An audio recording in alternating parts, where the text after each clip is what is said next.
mbokk yi jërë ngeen jëf seen ànd ak TFM télévision Futur Média ngeen toog jàkkaarloog émission jàkkaarloo ñu ne leen jàkk loxo nuyu leen am mbégte ànd ak yéen ci waxtaan wi nag xew-xewu jamono ci sëy yi moo ko indi ndax xew-xew goo xam ni la xëy na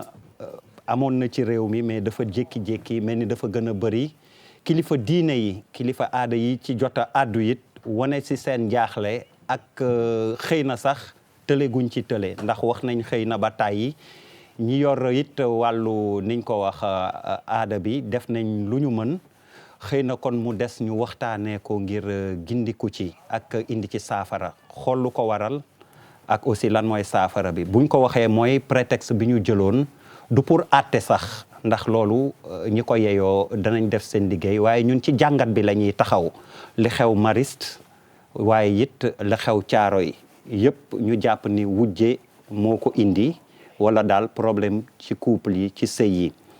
bi ñuy toogit xibaar dab ñu ne Kaffrine am na beneen wujj bu fa soode moroomam muy loo xam ni dafa mel ni rek lu ñëw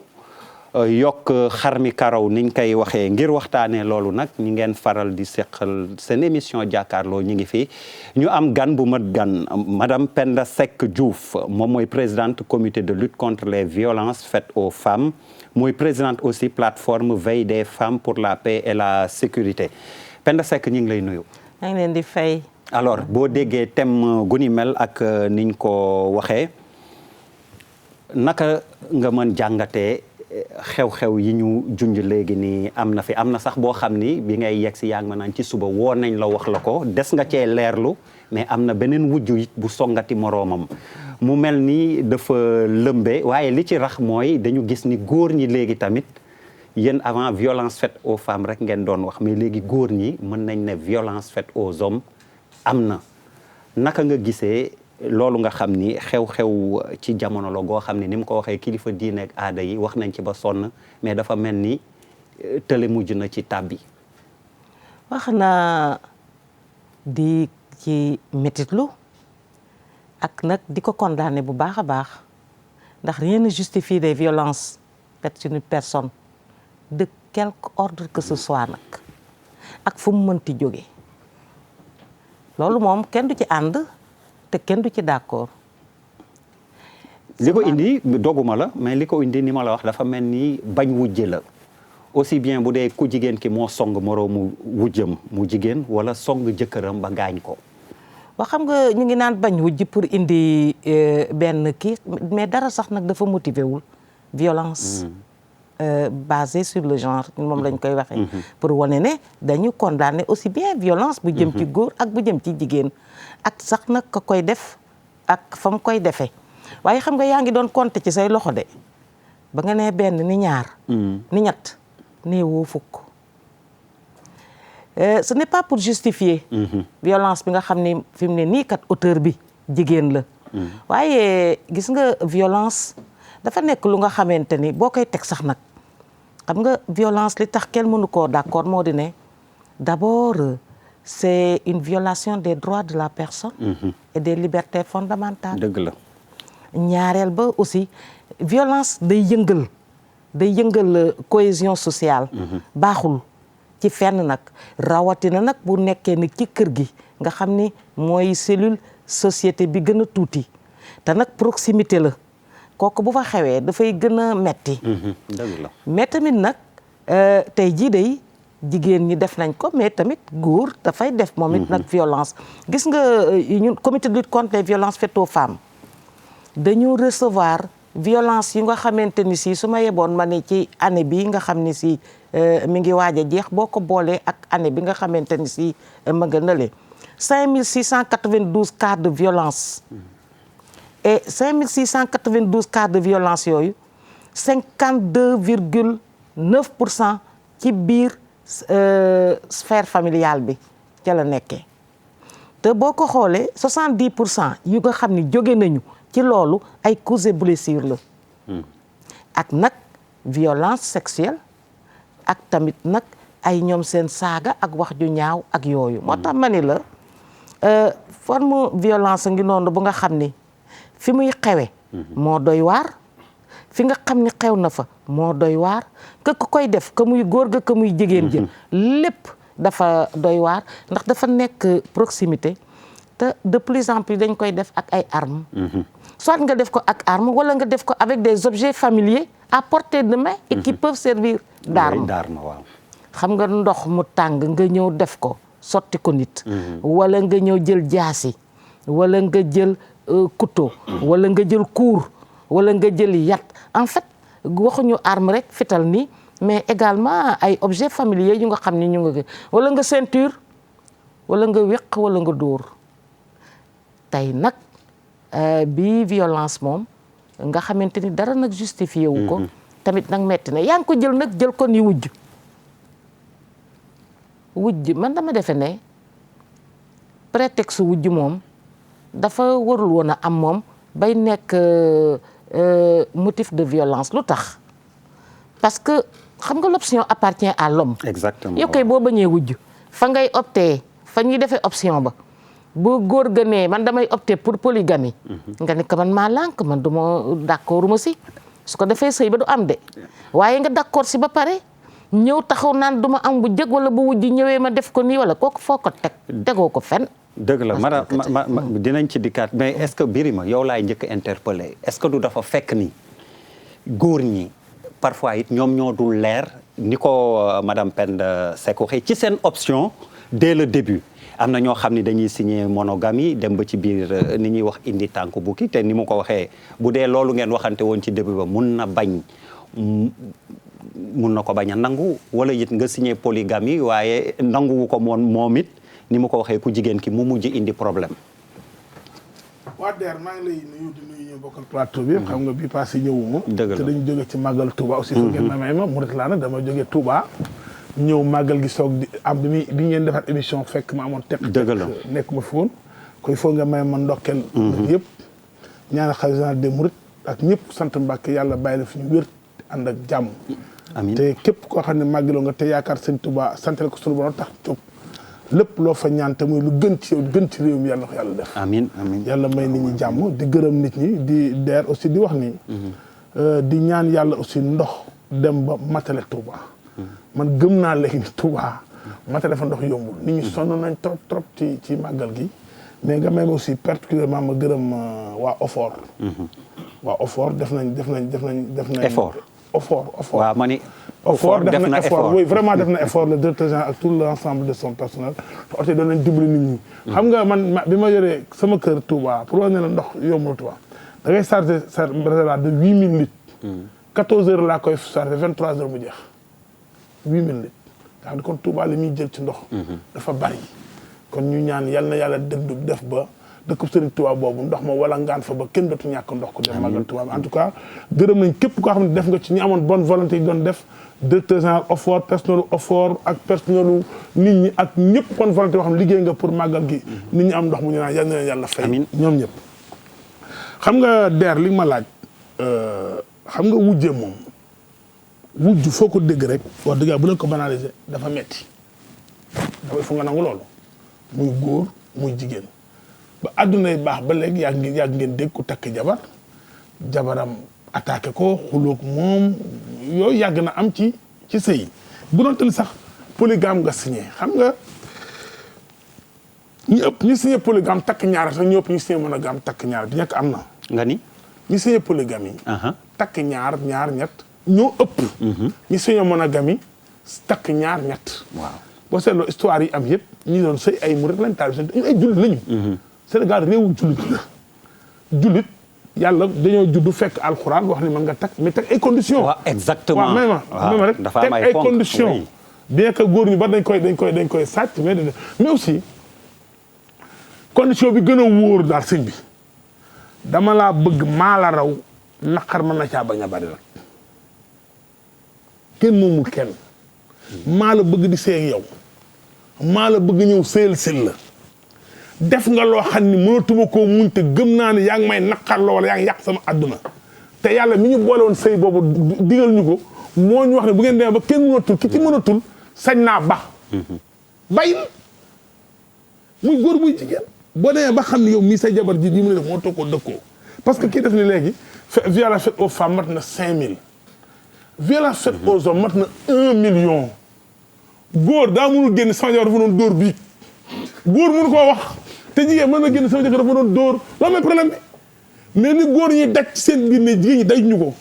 jigéen ñi dañoo defoon de plus en plus fii dafa commencé jël benn stade bu jéggi dayoo waaw. góor mënul génn man mii bu woon du nga xam ne du sori na ko mais big boy sama jabar dafa doon dóor biig mënu ma koo wax te kii pour moroom ñëw ne ko sama jëkkër li may def muñ naa ko mënu ko muñ li may dóor bari na yomb na ko parce que yàlla moo def góor mu nekk mu ëpp doole jigéen doon kilifaam loolu tamit ko dina alxuraan la mais quand même dama jàpp ni muy góor muy jigéen sëy moom waxuma la rey dóor da ci amul yoon dóor rek amu ci yoon jar ko ay ñaari mag nga du ñaari liir yu sëy dama laa bëgg maa la raw bànneex ci war topp waaye dama laa bëgg maa la raw nga andi ko sa kër bu dee góor nga mu yaakaar ne yaa ko moom moomoo ko xolam la moom jox la ko bu ko neexee tey balaa 30 minutes mu nanguwaat ko doo ci man dara yow itam ku jigéen nga teg na la loo xam ne mënoo koo muñ teg na la wujj xool nga xool ne wujj yi mënoo koo muñ sa xol mi ngi jeex mais góor ñi jeexu ci àddina fase ko dem seeti keneen mais bu rey doomi jàmbur ku góor ki warul dóor ku jigéen ko warul dóor warul mettital te fi mu nekk nii Birima man dóor boo ko waxee daf may xaral xëy na bul neel mettital waaye dóor moom non loolu am na bul sàcc wax bi xam nga booy yeneen non jigéen góor ñaa ngi dóor seen i jabar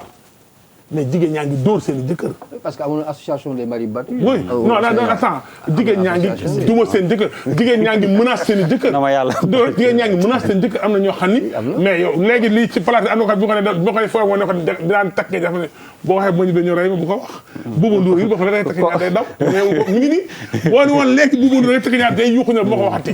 il n'ose pas c'est la vérité xam naa ñeewul wax loolu xalaat ku sa wax boo may 1 million Bouba Ndour ñëwul takk beneen jabar ça je le sais tout le monde le sait donc non c'est vrai te pourtant jaru ko man je pense que bëggante daal bànneex a ci war topp waaye menacé jigéen ñi menacé góor ñi dañ lay menacé man fan yi passé sama jabar daa yaakaar dama takk jabar xaw na maa rey je te jure waaw déedéet loolu dégg naa la nga koy wax avant émission bi mais foogoon naa ne da ngay fon mais c'est la vérité daf foogoon damaa takk jabar te man takk mu waxuma dara mais xam na ma daf maa pompe ba ma bëgg a non exactement yow waaw Charles dëgg la dafa mel ni day signalé wu non man takkuma nat leer takku Bouba tu as été interpellé weddi ni ñuy wax du ragal tuuma kii la rek waaw non mi ngi maa ngi alors am nga ci sa kàddu lu ma jàpp lu am importance xam naa dinañ ci dikkaat ak kilifteef bi mu wax ci couple bi loolu it de plus en plus ça pose problème xëy na ak modernité bi ñuy wax ak yu demee noonu. non loolu nga baal loolu ñi ñoo ko fi dindi. waaw Birima loolu beneen ponk la mayal ñeneen ñi ñu wax. xoolal déedéet dina ci tontu dinañ ci expliquer kooku beneen ponk la loo évoqué la lu am importance. Bouba Sonatel Seck yaa ngi ree ba léegi ndax ci yow laa jëm ndax saa waay daf la xoosaale. Bouba Birima lu mu ko am tu fais partie de l'association xaw ma lu mu ko doon. agréablement surpris dominé. Bouba Ndour est le président de l'association des maris agréablement dominés. kon baax na alors Charles balaa may ñëw ci Bouba parce que Bouba mi ngi ree bay jooy mënul tontu fi mu nekk nii Charles problème quand même bu sérieux la. non grand problème boo xam ni oui xamuñu ko woon ci société sénégalaise wala ampleur bi tolluwul woon nii. non léegi dafa jéggi dayo niñ ko waxee. non der ndi nga wax xaw ma da nga jaay émission bi avant ngay ñëw xaw ma. parce que tey thème bi rek la ñuy waxtaanee. non da nga ko jaay parce que gars yi ma woo. tey saa waay tey devant nous. l'histoire yow la. boo deful nag lu ñu xam si yow booy ñibbi tey di ngay am. loolu métti loolu si man parce que nag quand même dafa am loo xam. relève le défi allez. vas-y relever le défi. allez vas-y. xam nga parce que je ne vis pas cette réalité là ak. ñu bëri si ñun ñoo xamante ne ay catholique la ñu. réalité boobu mënuñu ko dund. parce que ñun si suñu. diine waaw si suñu diine. si suñu diine. mayuñu la nga takk ñaar. non dama ne si suñu diine. léegi nga takk ñaar loolu leneen la dama ne suñu diine. mayuñu la nga takk ñaar benn ñaar boo takki si suñu diine def ko si église. divorcé sax mënoo ko. tu comprends. donc xalaatuñu sax ba dina ñaar. mais man defe naa suñu véritable problème Sénégal mooy ban sénégalais lañ am. parce que lii daf fi yàgg et bu yante jël diwlin lakk jël diwlin baxal ko boobu kii bu ñu doon lire époque boo xamante ne benn journal la fi amoon wala ñaar ñett loolu rek nga doon lire ñuy jël diwlin bi kii ko ba mu bax sotti ko saa waay wala sotti ko c'était plus les co-épouses lu yàgg la léegi nag Dakar dafa dem di gën a yokk problème bi mooy kan la ñuy yar ban sénégalais la ñuy tabax qu'est-ce qui fait que bu ñu xoolee yàggul nii c'était en Espagne yàggul nii c'était aux États-Unis Italie ay affaire yu doy waar ay rendi ngay dégg devant les enfants ak yu demee noonu ngay ne mais comment en est-on arrivé là dëgg la à maanaam ce type de violence mais on ne se dit pas les vérités vérité ba suñu maanaam on a des familles yoo xamante ne c'est wax bi dafay metti mais xeex bi fa lay commencer si biir kër ga dafa xat on dañu xat léegi duñu baalante dara jigéen ñi duñu baal dara góor yi toll si situation boo xamante ne am lu ñuy xaar si góor yi mooy la puissance masculine kooku ne l'incarne peut-être plus parce que loolu tam am na parce que xam nga puissance newul rek si ak sa jigéen foo leen di daje puissance bi da nga koy incarner parce que mu ngi si yow si lépp nag c'est pas seulement la puissance financière du puissance maanaam doole du loolu dafa am da nga koy incarner defe naa loolu sénégalais bu ñuy tabax loolu amatu ko sénégalaise ga yàqamti parce que quoi qu'on dise yar ga jigéen moo ñuy yar jigéen moo ñuy yar moo ñuy yor quel est le produit qu'on est quand on sort de la maison mais fii boo xuloo si biti fii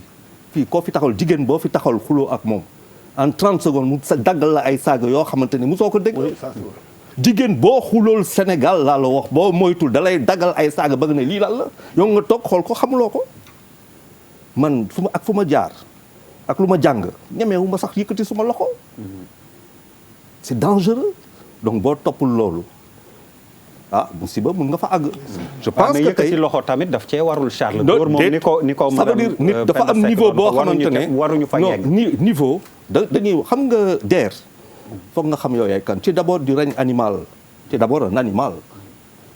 ça veut dire nag il faut que ñu toog ñu waxante ñu jël yëpp teg ko fële xool xam ñun ñooy kan quoi. c'est bien de dire diine c'est bien tout ça mais dañuy xam d'abord qui on est. mais nous sommes du règne animal nous sommes des animaux. yaa ngi dugal sociologie ak non mais kaay ma wax mais loolu laa la wax dëkk boo xamante ne on dañuy jël affaire yi di karaay di dem te kenn du la man j'ai entendu des choses surréalistes affaire ce qui s'est passé à lu mu tudd au Mariste mënu ma si wax.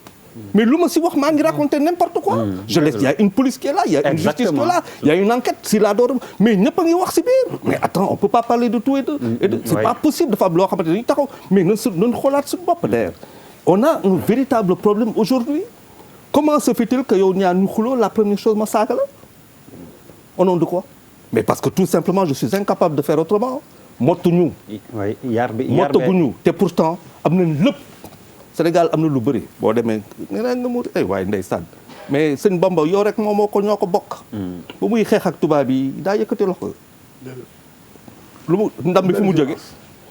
mu jóge nan dem Maodo Malick nan dem si ñeneen fu mu jógee ñu doon xeex nañu fu mu jógee je pense que tey il faut que ñu xoolaat ban femme la ñuy yar ban góor la ñuy am donc su ma la déggee mooy yar ci yar bi la ak société bi ni ñuy wax ban type de nit la nekk di produire Malal ayca bismillah ci premier tour de table avec thème bi moytu parce que moom xam nga. yes man ni may jàngatee situation bi pour man suñuy société elles n'ont jamais été parfaites et que société bu normal existé wul c'est-à-dire liñ fiy nettali tey parce que le mot soode c'est pas un nouveau mot loolu cosaan la wolof la bu yàgg sax bu soree sori nouvelle génération bi tey am na ñooy laaj luy soode xamuñu ko donc violence yàgg na ak société yi mais li ñu seetlu bu fekkee sujet bi ñuy wax la tey muy violence conjugale d'abord polygamie lu metti la c'est l'homme qui est favorisé moi je suis polygame c'est l'homme qui est favorisé c'est-à-dire góor moom moo nekk ci position wu ni am na possibilité am ñaar ba ñetti jabar loi encadré ko religion encadré ko ba pare cosaan encadré ko parce que il faut rectifier du diine moo ñu booleeg polygamie parce que ñun avant ñu nekk ay sociétés islamisées ou christianisées dañ nekk ay sociétés animistes païennes d'abord ñoom ceddo yi dañ doon am ay 27 jabar lu am la léegi nag jigéen yàlla def ci sunuy société mu nekk société bi nga xamante ne société bi jigéen daf ci position bi mu ci am dañ ko relégué au second plan et à tous les niveaux parce que jigéen sax bi mu tàmbalee dugg ci yenn secteurs yi yàggul mais kër yi ñu nekk comme li Charles wax kër yi ñu nekk dafa xat les Africains vivaient dans des concessions ay kër yu yaatoo yaatoo horizontal tey lu mën a xew diw yëg ko keneen yëg ko nit ñi intervenir àtte tey da ngay dëkk ak sa jabar ci benn appartement bi nga xamante ne même sa voisin xamuloo ko donc bu problème di am déjà les espaces géographiquement parlant espaces yi dafa réduire ba pare les passerelles de communication on les a fait tomber parce que goro doon na wax nijaay doon na wax et cetera maintenant on règle frontalement le problème tout de suite ba pare fen bëri ci de la part de ku góor ki de la part de ku jigéen ki léeg-léeg ku mel ni Malal ku mel ni beneen artiste mën na ne man studio lay dem tey damay enregistrer je reviens à 4 heures du matin lay pare wala nangam ak nangam fekk gelam la seeti la femme est là elle attend son mec et cetera elle a besoin soxla na góoram seq ak moom mu kontaan mais l'homme revient fatigué fatigué épuisé du mënal dara jabaram et c'est une réalité et on dit à la femme liñ lay yabee mooy boo demee na nga seey jigéen dafay muñ et cetera mais également góor dafa war a muñ ba pare am fi nga xamante ne teg nañ fa jigéen bi ba pare socialement parlant ni suñ société configuré wu li tegu ci ndoddu jigéen bi dafa bëri da ngay gérer ay goro di gérer ay jarbaat di gérer ay nijaay tam xarit nga war a yóbbu 7 kilos cere yóbbaale pooj yóbbaale nangam te boo ko deful ñu juger la et cetera y a énormément de tension dans les familles loolu niñ ko mun a régler c'est effectivement ku ci nekk des deux parts ñu góorgóorlu ci fen parce que dañuy kàcc la femme ment l'homme ment et la relation de confiance n'est pas établie bu loolu weesoo souvent léegi si sa intervention nee nga woy bu ñu nobanteetul bu ñu demee ba même l'islam wax na ko mais am na fi nga xamante ne femme bi amatul choix parce que dafa ñafe pour sëy ak waa ji wala ku góor ki ñafe pour sëy ak femme bi famille bi wax mu ne non man kii lay sëyal parce que moom laa bëgg ñu dem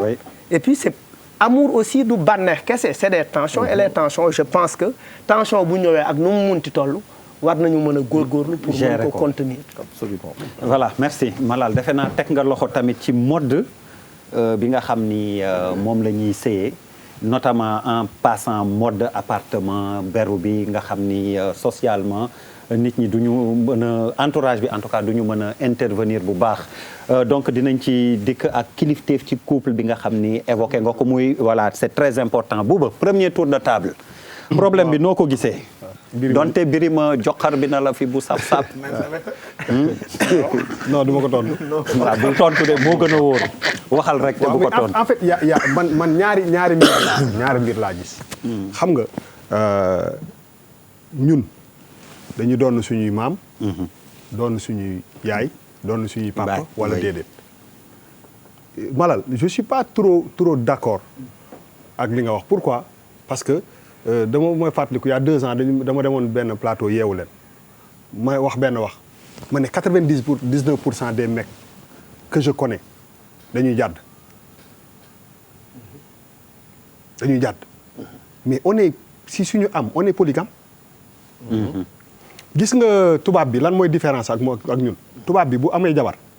dem def adultère yoon day dal ci kawam il perd tout sa vie change parce que noonu la tubaab bi organiser seen société ñun dañu am maam am papa am yaay am sëriñ bu sëriñ bi toogee ñu raam ñëw sukk ci moom muy dundee nenn ni ñun ñu ne non du ñu dundee noonu ne la ñuy dundee la vie qu'on a adoptée là du dund boo xam ne ñun fii lañ ko fekk dafa indi daf ñu dab aujourd'hui góor yi Sénégal 99% ont envie takk ñaareel te ñemewuñ ko c'est vrai ils vivent des fois une frustration moom laay wax ni du ñu doon seen baay parce que yàlla moo ko dogal. noonu la demee suñu yaay yi suñu maam yëpp mënuñu dindi li ñu sëyee woon ak li ñu dundee woon lépp ñu sànni ko am na ñun ñëpp fenn fu ñu jóge ak fu ñu fàqee ko. waaw lu tax ñoom ñu nangu woon. waaw mais parce que moo tax ma ne est-ce que doon nañu suñu baay ak suñu yaay. oui mais non Malal déglu mais il n'était pas parfait. mais Malal dama laa déglu ba pare. suñuy maam ak suñu baay aussi. waaw mais Malal bàyyi ma rek Malal dama laa déglu ba pare. après je te donne la parole. non dama ne aujourd'hui li am solo ba am solo moom mooy bu dee affaire wujje ak affaire takk discours bi c'est bien mais si li nga xam ne moom moo dëgg dama ne la sur 10 góor juróom-ñeent yëpp 9 yëpp wala fukk yëpp ils ont ce problème là et ce problème là il faut qu'on le règle parce que góor gi wàcc 18h 30 fekk këram mu yeewu 6h du matin tous les jours 365 jours kooku du am problème boobu bu dee ci affaire polygamie la ñuy wax les hommes ont envie d'aller chercher ailleurs la femme est devenue koo xam ne aujourd'hui loolu daf ko bëgg a contrôler daf ko bëgg a arrêter c'est ça qui amène des fois problème yi. ça c'est vrai il a raison. loolu moom mooy problème mooy que ñun li ñu bëgg en tant que góor est-ce que mën nañ ko am wala mënuñu ko am. mais Bouba wax nga problème bi dogguma dafa am beneen affaire non dafa am beneen affaire lan la ñuy sénégalais bi tey jii nii lan la ñuy bëggantee mais 80% des couples surtout modernes mais avant le cœur c'est la poche nit yi bëgganteetuñu dafa am benn condition boo xam ne moom la ñuy gën njëkk a teg avant ñuy ubbi xol bi lu muy def c'est-à-dire que dafa am lu ñu jiital loo xam ne aujourd'hui loolu moom moo indi c'est ça qui amène le problème mooy aujourd'hui la femme émancipée wu na jigéen ñi boo seetloo dëggantaan fii violence bi di gën a ëppee mooy que quand la femme a un peu de moyens jabar di ngay jox 200 000 300 000 par an par weer di ko jox mu toog muy lekk wala 400 000 nga ak jabar yi nga xam ne dafa am 1 million ni ñu lay traité du bokk de. non c'est vrai. parce que jigéen bi léegi dafa émancipé wu dafa am lu mu laaj bu amee liggéey am na foo xam ne du fa egg ak yow moom mooy indi problème yi. lu leer laa wax donc aujourd'hui il faut ñu comprendre benn affaire góor ñi dañu bëgg takki ay jabar. ñemewuñ ko de. te ñemewuñ ko te femme duñu leen bàyyi ñu takk looloo indi problème. waaw mais ñemewuñ ko tamit est-ce qu'ils ont été clairs moom maa ngi koy wax dès le début. mais non mais dans les options et dans les choix. mais c'est ce que je te dis dama ne la. mais nañ ko assumer mais option yooyu moom laa lay wax ni option yooyu yëpp lu bees la. moom laa lay wax nous on est resté ay góor yoo xam ne dañu war a gars yi ils sont polygames ñu fi gën a bëri fii ay polygame lañ. ku ñu nangu ko ak ñu nangu ko dans la lu leer laa lay wax ñu fi gën a bëri ñu bëri ñu ko ci deful ñu fi takkul ay jabar de parce que dañ ko ñemewul rek. lu leer laa lay wax Papis Diaw avant Birima avant may ñëw ci yow. exactement bu ñu paree kañ tour de table la mayal ku nekk wax rek. après en fait man ñaari affaire laay wax principe très rapidement benn mooy pour revenir au sujet damay xaw a jilaat suñu invité bi lu mu wax moom mooy pour man mooy soubassement bi mooy la première réponse à apporter à la chose mooy amul dara luy justifier jël bakkanu nit. ça moom il faut partir de ce postulat pour mën a xuus ci violence bi oui. leneen li ci am mën nañ ci taxaw un peu je crois que c'est une évolution sociétale bu am. boobu tudd na ko léegi émancipation boobu c'est vrai dafa nekk une réalité parce que la femme sénégalaise de 1980 ak la femme sénégalaise de 2018 bokkuñu. Il faut qu'on l'accepte. Il y a eu une évolution extraordinairement solide bu tax ba nee la ñuy gisee nee la ñuy waxee. Il faut l'intégrer dans la société mais man gars yi ñu nañ ko parce que qu'on soit polygame dans l'âme ou pas nit déjà dafa am nu ko yàlla bindee góor dafa am nu ñu ko bindee jigéen dafa am nu ñu ko bindee c'est un débat extrêmement long mais benn bi ma bëgg taxaw mooy sa waay wax na ko et c'est vrai parce que il y a dans un passé récent am na association des maris battus officielle bu ñu installé ici au Sénégal association boobu du ay rêve du ay mirage moo ko tax a jóg c'est à la suite d'une récurrence de violence faite aux hommes ñu constitué wu taxawal ko pour am benn réplique pour sensibiliser les gens jotul proliférer c'est vrai son existence pose problème pour des raisons de culture. Culture mooy bi ngay wax noonu c'est vrai parce que bëri na góor yu ñuy violenté si guddi si bëccëg seen jabar te dañ koy rus a wax c'est vrai parce que orgueil masculin bi moom moo ko expliquer un peu leneen li si am mooy autant ñuy gis dénonciation yi moi je suis un protecteur potentiel de toute initiative qui défend les femmes man ci laa bokk systématiquement yàggul dara am na benn waay bu xawoon jàpp jabaram daf ko temps yee passé mu def un tollé dans la presse association féminine yëpp jóg spontanément pour ne lii na fi dañ violence bi dafa ëpp mais autant on est dans son droit di défendre seen cause mais bu li amee par exemple ce qui s'est passé au Mali c'est extrêmement grave dafa grave mais man dama xeeb trop réaction femmes yi autant ngay défendre les femmes mais quand il y a des énormités moi je crois que la moralité exige que nga am même taxawaay bi pour dire parce que tu es d'abord sans parler du genre tu es d'abord humain nekk avant le genre c'est nit nga d'abord man foofu laa xaw a d'accord lay trop ak yéen pour man réaction bi dafa xaw a faible et je considère aujourd'hui sans faire un quelconque jugement que li xew Marie Sawaay c'est extrêmement grave dans une société et une suñu toll nii moo tax ma ne il est souhaitable vraiment d'accord mais bon dans ce cadre-là aussi pour rester un peu dans le règlement ak la loi enquête bi non exactement ubbeegul ko sax donc on ne présume pas de ce qui s'est passé moi je ne juge pas man juge mais je sais l'atrocité de la chose fait yi dafa les non oui ma comme ça oui bi kooku c'est des faits qui est là amul xam nga j'ai repris postulat départ ma ne ko li mu wax man laa ànd ak yow sur cette base amul dara lu justifier violence amul pour man encore que nga nekk si lien mariage nga am la liberté d'agir de choisir de t'en sortir boo bëggee nga sëy boo bëggul nga dem sa yoon mais bakkan loolu du ko justifier man daal pour résumer der foofu laa bëggoon wax ak ñoom ngeen gën a exactement c'est important dama xeeb réaction bi trop man foofu laay waxee je ne veux pas qu'on s'arrête parce que ñàkkul non attends c'est un des prétextes Birima xam nga li ci am c'est un des prétextes mais qu'on ne s'arrête pas je vais te renvoyer dans ce cas précisément l'enquête établira ñu der xam nga lan la may xëy nii lan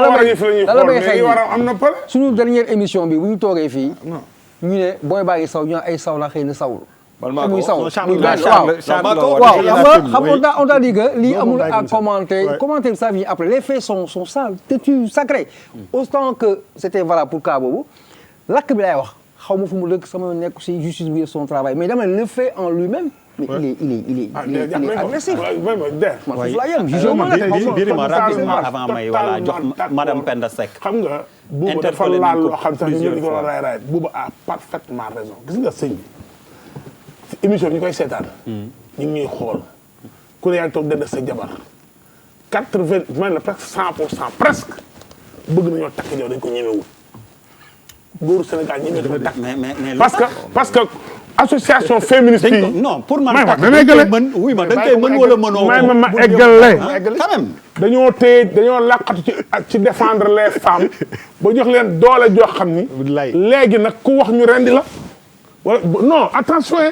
fii ku fi takk jabar ñu ma woo ñibbi sa kër wala yaa ngi dund loo xam ni yaa ngi dund loo xam ni mburu dal ko taal mais te ñàkk aussi mais am na loo xam ni gis nga ba yàlla tracé teg ay nit dañoo jàng tubaab dañoo am xam-xam yëpp tracé teg la coono dugg ci àdduna bi mais meggale dama ne fii kuñ fi takkal wujj xamal ngeen sa jëkkër ba ngeen si kattan fii boo doon xool bu génnoon société sénégalaise ñu fi seen monogame yi motuñu 10% motuñu 10% la population sénégalaise man maa ko dama ne kon nga xam ni kon polygamie ñëpp ku fi sëy xam nga sa jëkkër am nga possibilité am nga probabilité am wujj bu ñu naxantee jigéen gu nekk ci àdduna bi li nga koy tit jigéen guy sëy ci biir kër sentir nga sa biir xol ni am nga probabilité am wujj am na possibilité nga moom wujj ñoom ñëpp amul kenn ku sa xel dal à 100% mais dañ leen a téye dañoo andi lu ñu moomul parce que ñiy def loolu di yem ci benn jabar du ñu ay jullit ñun ay non mënu leen a dindi diine bi dama ne ay jullit lañu non mënoo wax tamit ni duñu jullit ñu ay jullit lañu non ñooñu non par exemple en France quand même du pays islam du pays musulman boo fa takkee jabar dañ lay tëj. même bu la ko l'islam maye yaa ko waxal sa bopp. waaw non même bu ma def ni la xam même nga tey boo seet France nga fa am benn jabar yam ca képp motuñu 10% de la population. ça c'est am na kii bu ko génnoon non c'est man j'ai vu France 24 benn statut bu ko génnoon en France. moi je l'ai vu. oui mooy ëpp borom population deuxième bureau yi bi am nañ 2 femmes. moi j'ai vu loolu te laay wax mais ñu ko wane loolu ñu andil nag lan moo ni takk suuf si bari ci réew mi fi mais li ëpp ci Sénégal aujourd'hui mooy takk suuf. mais takk suuf tamit. non mais parce que da nga ko parce que amoo courage. non parce que xam nga wuy ma loolu xam nga man Birima Ndiaye man Birima je regarde télévision jomb naa def takk suuf. man soo demee takk jabar ñëpp a xam takk naa jabar. non man takk suuf sax ça pose problème parce que ci ñeenti ponk. ñeenti ponk yi valable loo sëy publicité da ci bokk donc man quand on me dit. waaw même ci charte yi am na ku matatul waxuñu loolu dama ne góor ñi dañ leen a terroriser. waaw léegi xaaral ma dem ci. maa wax ni ñii dañ leen terroriser c'est ça la vérité. alors plusieurs fois vous avez été interpellé. yan tontu ngay indi ci li nga xam ni yëpp donc problème mu kilifteef dans le couple génn na fi mode bi nga xam ni nee nañ jigéen ñi léegi noonu la ñuy sëyeen jël seen jëkkër dem appartement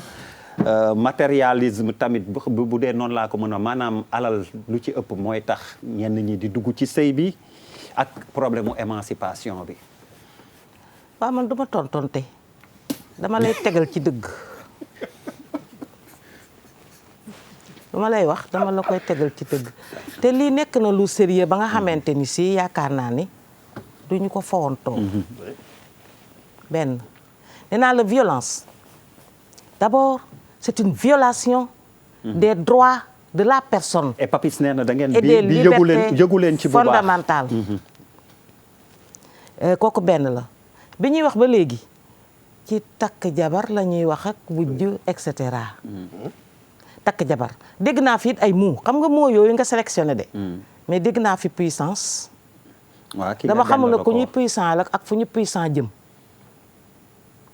dégg naa fi ay waaw lii ñun noonu la ñu dans l'âme xawma lan. nangam waaw. dégg naa it ñu ne dañ ñoo indi ay yu ñu importé ba tax na ñun sax on a été plus ou moins dañu mol ci condamnation bi nga xam ne am na fële. Birima je n'ai pas dit et je n'ai jamais dit que ni 5000 et quelques cas yooyu ay violences faites aux femmes la. dama la ne 5692 cas reçus par le CLBF. Le CLBF c'est le comité de lutte contre les violences faites aux femmes nekk dans toutes les régions du Sénégal.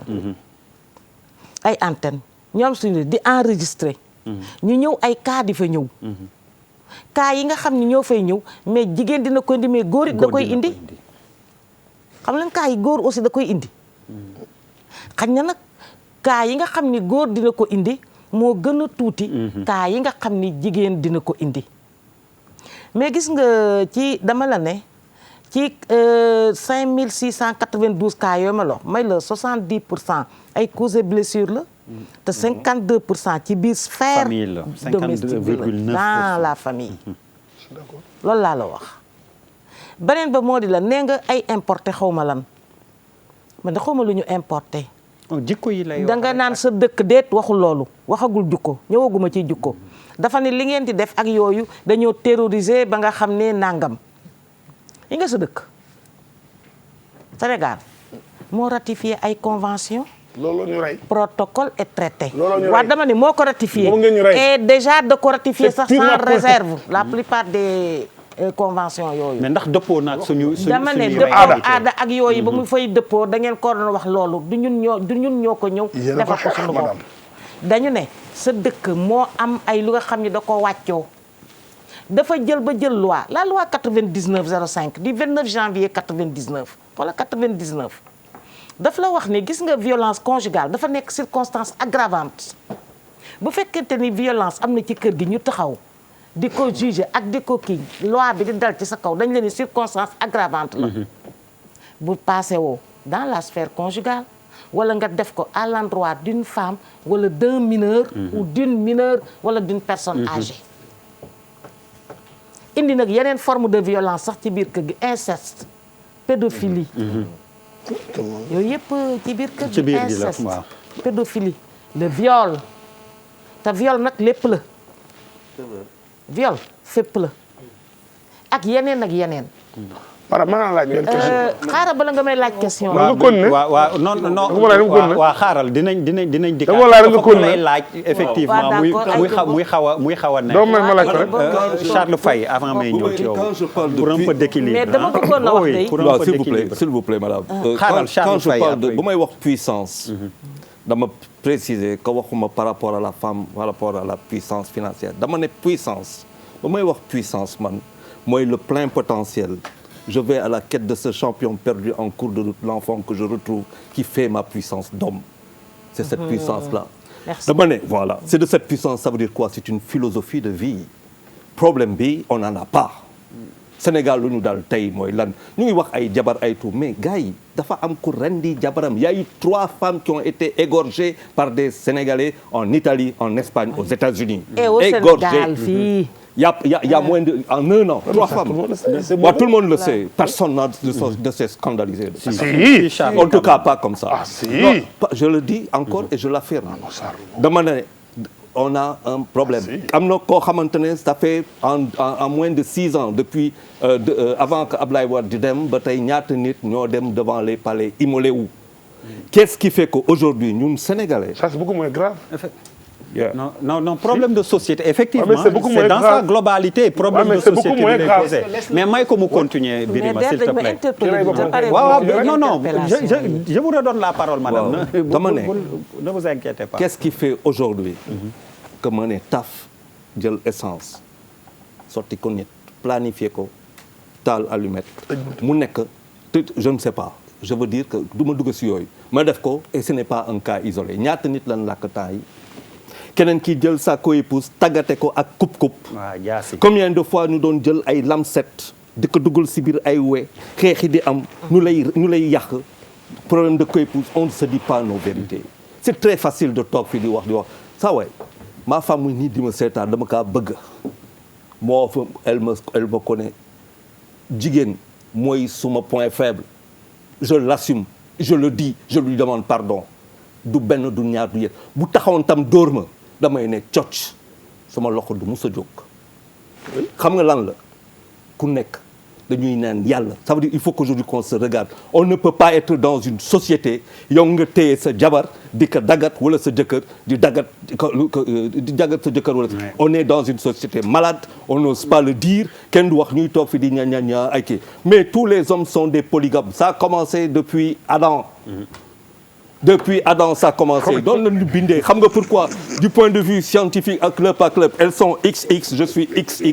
am na benn information boo xamante ne jeune bi yoru ko man maa ngi koy yore muy def ko fu mu ne ma koy ut oui da ngeen koy compléter. non dañuy compléter maintenant le vrai problème que nous avons c'est qu'on ne se dit pas non et puis beneen affaire non beneen affaire s'il vous plaît beneen affaire boo xamante ne s'il vous plaît beneen affaire boo xamante ne Malal wax na ko c'est-à-dire ñun on passe à côté dañu nekkoon sur une société horizontale les concessions c'est des sociétés horizontales maanaam ce kër nii lay teg la chambre d'à côté elle est à 25 mètres ñu nekk tous dans la concession on s'est retrouvé du jour au lendemain am na ko fa doon wax fii dans des appartements dans des immeubles yow kay ma wax la xam nga yan xuloo ngay gis nga toog ci biir couloir bi ñetti femmes ñeenti femmes bi gën a grave mooy attends on est dans une société malade bu njëkk bi ngeen toog yow der nga indi ay interpellation non mais wax ci interpellation yi nga ñëw xaaral defe ndànk fu ma laat léegi xoolal baal ma Moi, je suis...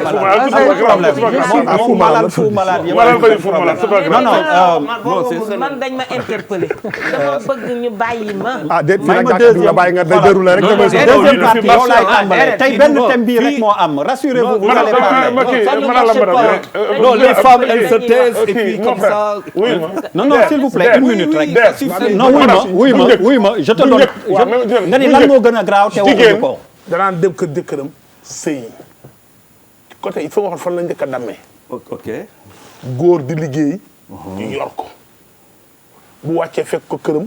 bu guddee mu ngi jabaram. waaw mais léegi da ngay xëy may ma rek mais léegi mais loolu nag mooy nit fii. waaw mais da ngay xëy sa jabar on est en 2010. mais en 2018 kon en 2018 accepté leen en 2018 accepté ñuy talante. mais laisse la mais oui non non ah mais oui te ñu taal mais bàyyi ko bu ngeen nangoo bu ngeen bëggee changer monde bi bu ngeen bëggee changer le jeu il faut accepter li mu àndal. léegi wuy ma déglul Malal. man le problème que j'ai on est en train de parler du passé dañuy wax waxu démb comme si suñu maam yi ils étaient ok comme si ñoom musuñ def dara parce que les femmes se taisaient elles contenaient leur souffrance c'est-à-dire dañ doon téye dañ doon muñ seen muñ boobu jural leen ay feebar yoo xamante ne docteur du ko mën a faj tey nag li muy wax nii dañu am ay canaux de communication am WhatsApp WhatsApp am na Fuuta am na Missira Facebook am ñu am ay tribune Bouba dafa évoqué lu am solo émancipation aujourd'hui adduna bi dafa ubbeeku du ay affaire de tubaab ay affaire de woy parce que c'est très facile de pointer du doigt le exactement tubaab yi woy na woy non tubaab yi keroog débat bi ñu fi am woy tubaab yi dañ ñu bëgg a jàngal éducation sexuelle alors que ici on se marie à l'âge de 11 ans donc il faut oser effectivement réalité boobu am na il faut que ñu oser interroger la société. xam nga su ngeen waxee ba wëndaalu ba doyal. waaw mais s'il te plaît. waaw mais yow maa lay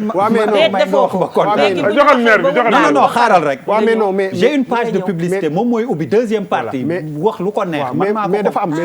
dafa am benn affaire bu solo bu am solo. moom laa lay wax ni c'est-à-dire que aujourd'hui lii gën a indi problème bi mooy que émancipation ak maam yeeg yooyu yëpp ñun dañu nekk Afrique nekk Sénégal nekk ay jullit am ñun ñëpp ci suñu biir xel yi que ce soit aussi bien si musulmans yi que si catholiques yi on est des Sénégalais ñun ñëpp fii déggoo man la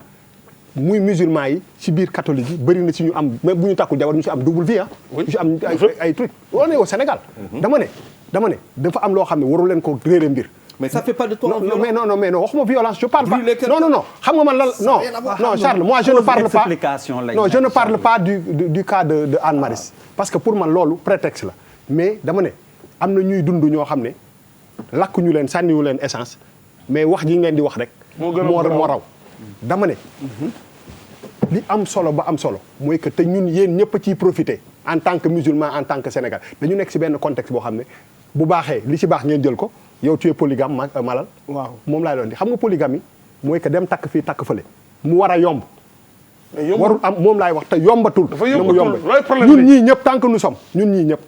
am nañu non attends ñun ñii ñëpp am nañu papa am yaay màgg ci kër gis suñu yaay yi ak suñu papa yi ni ñuy dundee ni ñu doon sëyee moo tax ma ne la est-ce que doon nañ suñu papa yi wala doon nañ suñu yaay li am solo ba am solo tey jii nii li am solo ba am solo ni ñu focaliser wu si non nañu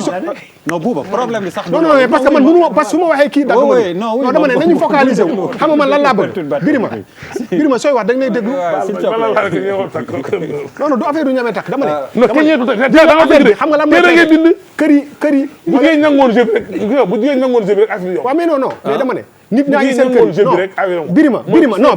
non Birima mënuloo jël affaire bi aussi non dama ne nit yaa ngi seen kër yi duñu seetaan comme ni nga ko waxee toog ak seen jabar yi le problème dëggantaan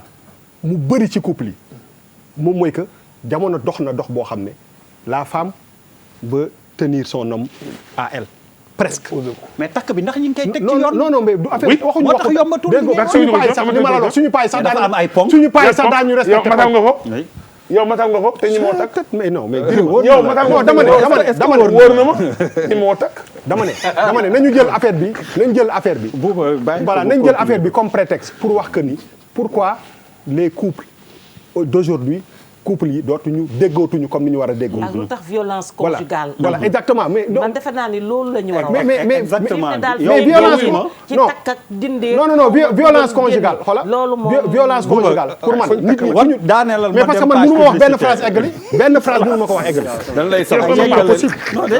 non mais non soyons sérieux nit yaa ngi ñuy seetaan quand même mënuñu wax benn phrase boo nu wax depuis 10 minutes du mën a wax c'est pas possible dama ne li am solo mooy ñi ci toog ci seetaan seen kër yi lii prétexte la mais qu'est-ce qui fait que presque 80% des couples d'aujourd'hui ñu ngi éclaté wu. lan la ñuy wut ci suñu morom. dañu nekk ay nit yoo xam ne yàlla daf ñu defal ñu am possibilité am 4 loolu cu la li ñuy wax cu la pour nous tous. soit dañ la koy jox nga jël ko mais ñi koy bañ bëriwul. discriminatoire. waaw mais non mais malheureusement xoola tu remets en question suñu diine. boobu voilà mais loolu nag yow la engagé. non malal loolu non defal ndax non malal non attends ma expliquer dama ne la man jusqu'à preuve du contraire. jusqu'à preuve du contraire. dama ne. c'est-à-dire man diine bi non du ma remettre question en question. diine bi échappatoire la. non échappatoire la c'est-à-dire on prend la religion. mais yow yaa ngi ciy profité. mais malal non parce qu'elle nous arrange c'est-à-dire on dit. diine nee na non Birima nangam ak nangam ak fekk ponk yi respecté wu. mais léegi mun naa dara yow mi respecté wu ponk yi non wuy ma moom mi malal pourquoi foo ko teg. non dama ne la foo teg ni respecté wu. wuy ma ponk yi ngay wax ni am discrimination boobu. waaw seetaan leen arrangé ak ñàkk arrangé dégg man tu es plus polygame que nous. seetuñu ngir bëggante. te doo régler ponk yi. bëggante faut pas nga jël affaire bi aussi. teg ko loolu yaa ñu gën a polygame ñun ñëpp. kan moo la il est polygame. non mais te mënoo respecté ponk yi. respecté wul benn ponk. non loo ci mën a xam ko. non loo ci xam naa ko respecté wul benn ponk. mais defal naa yàgg nga tàggoo studio te demoo studio. mais son producteur.